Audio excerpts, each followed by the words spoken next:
Vidéo, je vais faire un test d'accélération sur le chemin de halage. Aujourd'hui, oui, ça c'est le début, hein, c'est pénible. Hein. Faut vraiment pas attention. Donc je vais essayer de lui apprendre à tourner à gauche en ce moment. Donc des fois ça fonctionne, des fois ça fonctionne moins bien. Donc il faut le faire régulièrement, tout le temps, jusqu'à ce que ça soit acquis.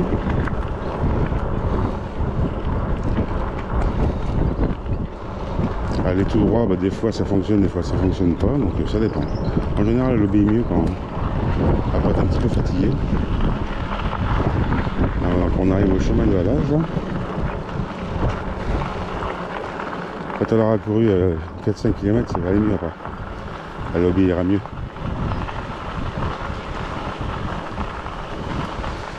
Donc comme je vous l'ai dit, avec ce display là donc, qui fonctionne pas, on peut pas faire le pédalage avec assistance par palier 1, 2, 3, 4 jusqu'à 5. Là on peut le faire uniquement au niveau 1 pour alimenter le moteur en électricité. Hein. Donc, mais après, tout arrête. Là on va faire ce compteur, vous voyez je suis à 0, donc je vais me mettre sur 1. Après j'espère que vous voyez, on est à 2, après on passe à 2, 3, 4, 5. Moi je l'avais réglé comme ça au début, je l'ai laissé, hein. Je pensais qu'il allait fonctionner. Mais en fait on peut le faire fonctionner que sur le niveau 1. On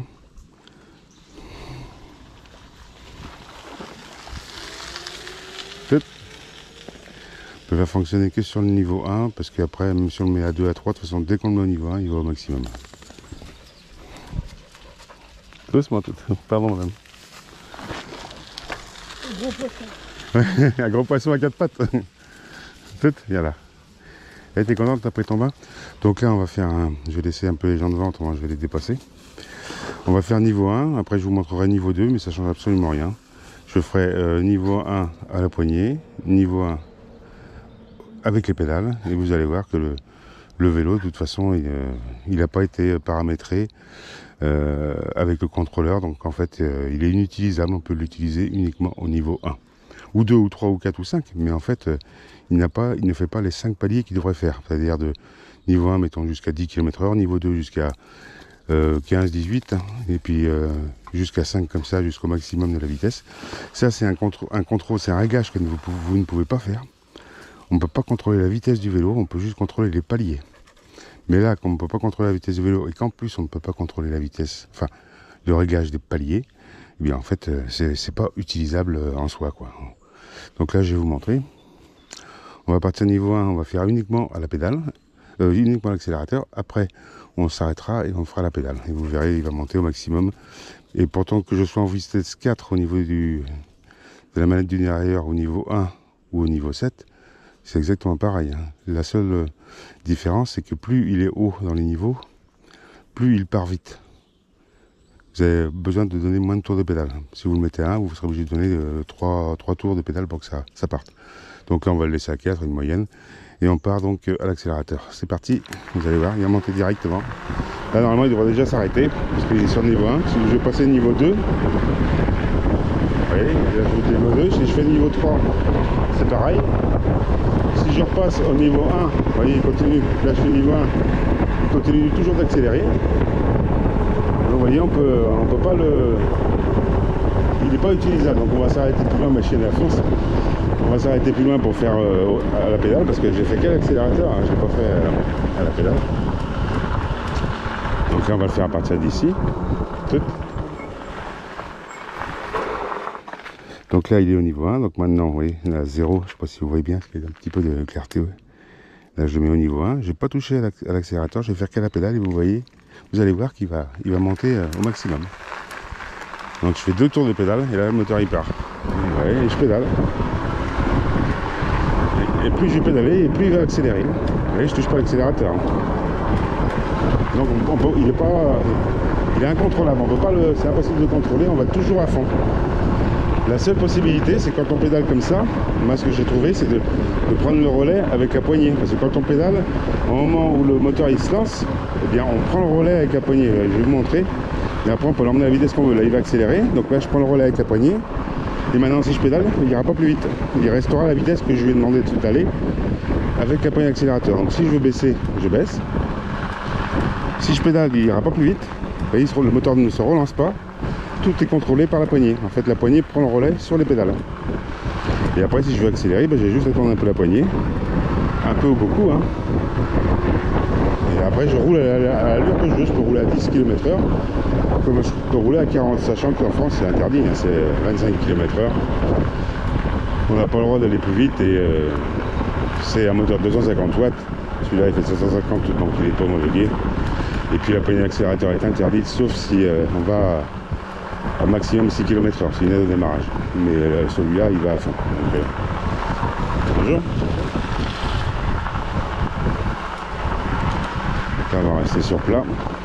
Donc en fait, on prend le relais, parce qu'au moment où on accélère et qu'on prend le relais à la poignée, il y a un trou d'une seconde et demie. Donc ça permet facilement de pouvoir se caler sur la vitesse qu'on veut. Et une fois qu'on a pris le relais à la poignée, si on ne la lâche pas, eh bien il n'y a pas de souci, il va à la vitesse qu'on veut. Non messieurs dames.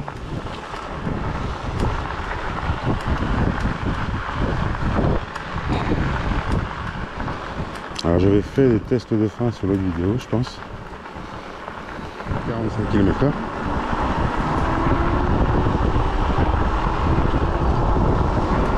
Ici le seul risque c'est que c'est un peu plus dangereux que de se ramasser, hein, parce que ça glisse quand même beaucoup. Alors on va le faire à 40. Hein.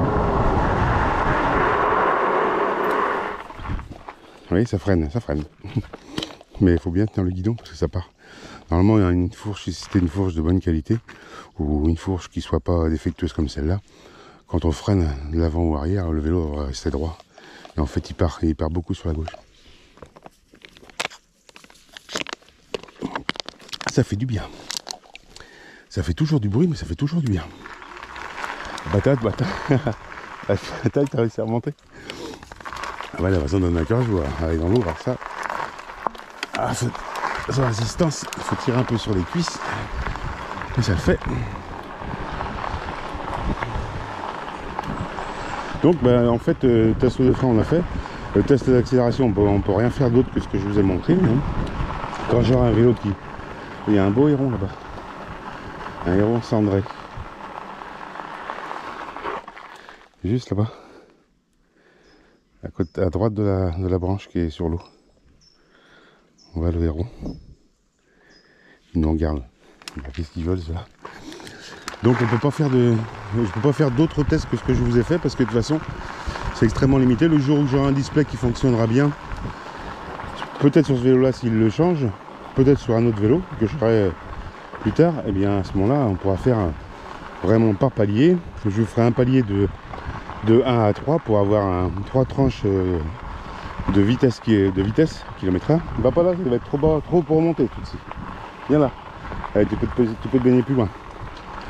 Après je ferai un test jusqu'à 5 paliers pour mettre des tranches de vitesse kilométrique. Et puis après je pourrais faire un 5-7 ou un 5-9. Et puis voir si on peut monter de 3, 4 ou 5 par palier. Là, ça grimpe un peu. Mais c'est dommage parce que ce display là il est vraiment on peut faire pas mal de choses dedans. Mais le problème c'est que quand il n'est pas réglé, ben, on peut absolument rien faire. On peut juste utiliser le 1, l'assistance 1 pour pouvoir alimenter le moteur, et le 0 pour pouvoir couper le moteur. Tout ce qu'on peut faire.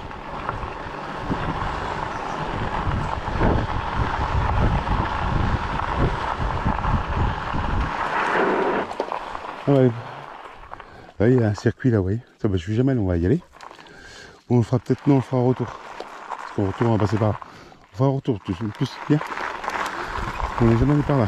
Mais ça c'est des randonnées à faire à pied ou en vélo, on peut, hein. C'est pas interdit au vélo. Contrairement au panneau que j'ai vu hier, je comprends pas, c'est interdit au vélo. Ça, je vais me renseigner auprès de la mairie. Pas pour savoir pourquoi c'est interdit, hein, parce que pourquoi interdit une route, peut-être parce qu'elle est trop elle est vraiment pas assez large pour pouvoir être en sécurité sur la route, mais bon, j'ai roulé quand même 3 ou 4 fois dessus, j'ai pas eu de soucis, hein, les gens roulent pas trop vite.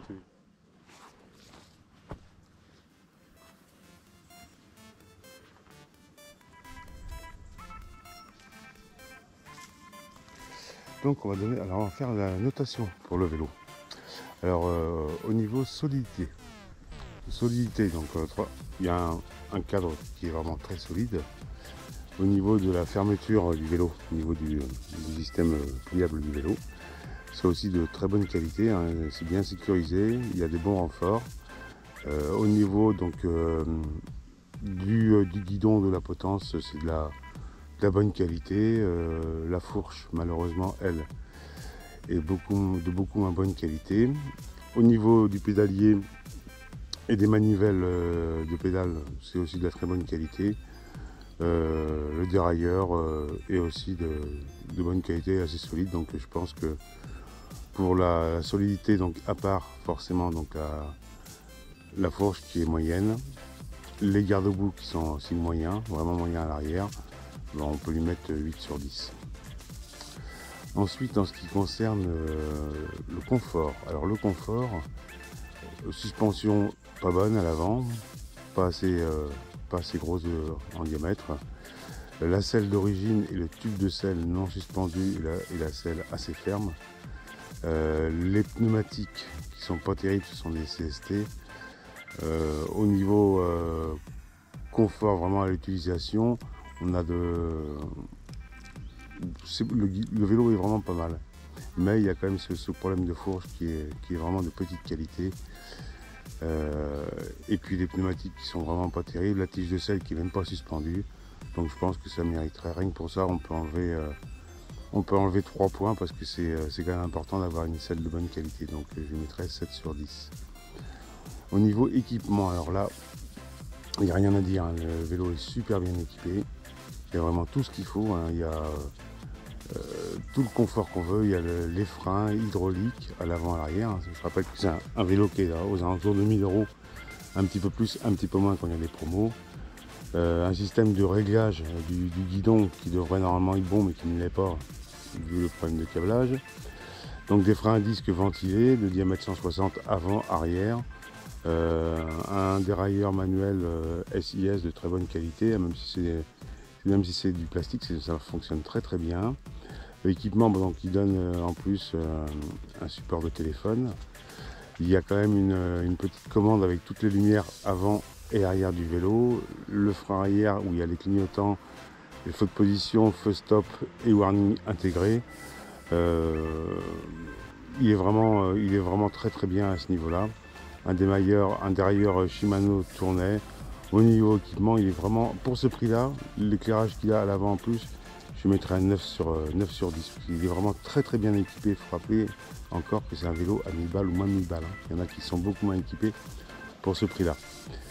Donc ça c'est au niveau de l'équipement. Au niveau de l'autonomie, alors là il y a un souci quand même parce que le moteur est excellent, mais la batterie est un peu faible, hein. 10 ampères, heureusement que c'est une 48 volts et pas une 36 volts. C'est quand même léger. 12, il aurait fallu vraiment minimum 12, mais l'idéal aurait été 14-15. Donc la batterie c'est quand même une batterie de marque, donc ça il faut pas le nier, hein. C'est du Samsung, donc même si c'est une petite batterie, c'est une batterie de marque qui durera plus longtemps le temps, qui résistera à plus de charge et de décharge. Donc au niveau autonomie, avec la petite batterie, la puissance du moteur, on est obligé d'enlever un petit peu de points quand même, puisque l'autonomie est trop faible. Et c'est important l'autonomie sur un vélo électrique, donc je lui mettrai 6 sur 10. Ça, on a vu, ça c'était l'autonomie. Maintenant, au niveau du moteur, alors puissance couple, c'est un moteur extraordinaire. Un 750 watts, pour moi, vraiment excellent. J'ai pas trop de tests de vélo pour l'instant fait, mais vu comment il se comporte, le couple du moteur, la puissance, la reprise immédiate quand on pédale pas, l'accélération qui est fabuleuse, hein. C'est vraiment un très très bon moteur avec un très gros couple. C'est dommage vraiment qu'ils aient pas mis une batterie plus grande, mais le moteur est vraiment extrêmement performant. Pour ça, je lui mettrais un 9 sur 10 sans aucun problème. Au niveau, donc, autrement, rapport qualité-prix, le vélo, pour le prix qu'il vaut, elle est entre 950 et 1100 €, avec tout l'équipement qu'il y a, le porte-bagages, la lumière avant, la lumière arrière. Il y en a beaucoup même qui n'ont pas de porte-bagages, même pas de lumière à l'arrière. Le moteur extraordinaire, le couple fabuleux qu'il a, le système de disques hydrauliques à l'avant, à l'arrière, la gazette Shimano, tout l'équipement qui est au niveau du poste de conduite. Alors le display est vraiment très très bien. Le problème c'est qu'il n'est pas paramétré, mais ça n'empêche pas que ce display là paramétré, il est très très bien. Alors le problème du rétroéclairage sur les displays couleur, c'est 7 displays sur 10, c'est ça, il n'y a pas assez de rétroéclairage. Donc dès qu'il y a du soleil, on ne voit pas bien. Le guidon qui se règle en inclinaison, pas en inclinaison, mais on peut le faire pivoter comme ça vers l'intérieur, mais bon, avec le câble on est coincé. Il se règle en hauteur, la selle se règle. On peut faire plein de réglages sur ce vélo, il est super équipé. Rapport qualité-prix, je mettrais 9 sur 10. Voilà, donc ça c'était la conclusion pour les tests et les balades avec ce vélo. Je vous le conseille très fortement, il fonctionne vraiment super bien. Vous ajoutez une tige de selle à suspension, ça c'est indispensable si vous gardez la selle d'origine. Ajoutez une tige de selle à suspension. Autrement, il roule très bien comme ça, il n'y a rien à changer. Il faut bien vérifier au niveau du câblage, hein. Très très important le câblage s'ils l'ont modifié. S'ils ne l'ont pas modifié, si vous faites 1m70, vous n'aurez pas de problème, vous n'aurez pas de problème. En dessous d'1m110, au-dessus d'1m80 ou à partir d'1m80, vous aurez des gros soucis. Parce que le câblage est vraiment, il manque entre 20 et 30 cm de longueur. Donc je vous le conseille vraiment à 100% avec les défauts que je vous ai cités. Petite batterie, très bonne batterie, mais petite batterie, donc petite autonomie. Si vous pédalez peu, il faudra compter au moins allez, maximum 40 km si vous pédalez vraiment peu. Si vous pédalez un peu, vous l'emmènerez plus, selon votre poids, selon les routes que vous empruntez. Mais c'est un très bon produit. Les pneus bon, sont pas bons, hein, c'est les pneus CST, mais si vous roulez sur la route, le temps que vous usiez les pneus, je pense que vous pouvez faire 1000 bornes avant de les changer. C'est vrai qu'ils ont l'air assez sensibles à la crevaison. Pour l'instant, pendant 6 mois, j'ai eu de la chance, mais là, malheureusement, depuis 3 jours, j'en ai pas. Mais le petit défaut, c'est la clé, bon, qu'on est obligé de tourner pour allumer le vélo, mais ça c'est rien du tout, mais c'est surtout pour enlever la batterie. Il faut ouvrir le vélo, il faut enlever la clé, enlever la batterie. Donc je vous ai dit dans la vidéo de présentation, il vaut mieux le laisser comme ça, utiliser la petite prise qui est de l'autre côté du cadre. Et puis voilà, donc il est tout équipé, il est tout homologué, sauf forcément, il n'est pas homologué en France, malgré les autres homologations qu'il y a, il n'est pas homologué du fait de la puissance, du fait de la poignée, du fait qu'on ne puisse pas contrôler la vitesse. Mais autrement, voilà, vous avez tous les renseignements, donc, mais pour moi c'est un très bon vélo. J'ai eu aucun souci, hein, vraiment aucun souci, il a plus de 800 km maintenant, niveau moteur, aucun problème. J'ai eu un souci de dérailleur, au début je l'ai eu, bon bah ça c'est, je l'attends toujours. Je verrai ça, donc non, allez-y, une fois que vous connaissez bien les défauts, si ça vous intéresse, pour 1000 balles, vous ne trouverez pas mieux, hein, honnêtement. Allez, je vous laisse, merci beaucoup d'avoir regardé la vidéo jusqu'à la fin. N'hésitez pas à me laisser des commentaires, n'hésitez pas à lâcher des pouces bleus, à vous abonner, c'est important pour moi, ça me fait super plaisir en plus. De me poser des questions, je répondrai avec plaisir, et puis je vous dis à une prochaine vidéo. Merci beaucoup.